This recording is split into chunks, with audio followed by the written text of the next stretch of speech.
గీ ముచ్చట తెలిసినప్పటి సంది నాకు మస్తు బాధ అనిపిస్తున్నదిల్లా. అసలు మనసులో లేదు. నిజంగా అట్లా ఎట్లా చేయబుద్దైంది వాళ్ళకు?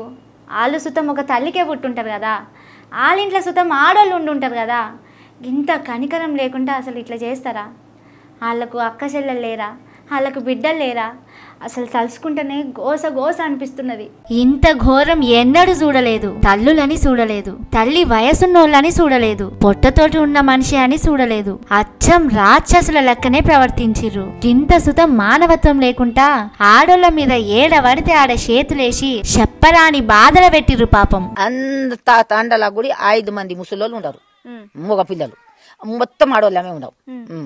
ఆడోళ్ళని చూసి ఇగో గిట్లా విసుకుతాడు, గిట్లా విసుకుతారా? పోలీసు వాళ్ళు వచ్చిన వాళ్ళు ఏదో గిట్లా కుట్టిగా విసుకుతారా?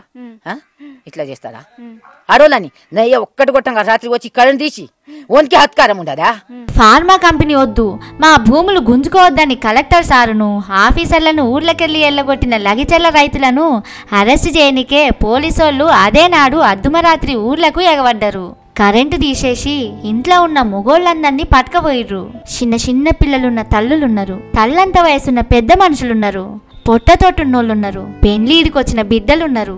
ఎవలున్నారు, ఎవలెట్లున్నారు, ఎవల పరిస్థితి ఏంది అని చూడకుండా, కన్ను మిన్ను గానకుంటా అధికారం ఉంది, చేతిల లాఠీ ఉందన్న కావురంతో లంబాడి ఆడబిడ్డల పెయ్యి మీద ఏడవడితే ఆడ చేతులేమని మీకు సర్కారు చెప్పిందా? మావి బతుకులు కాదా? మీ ఇంట్లో ఆడోళ్ళ లెక్క మేము ఆడోళ్ళం కాదా?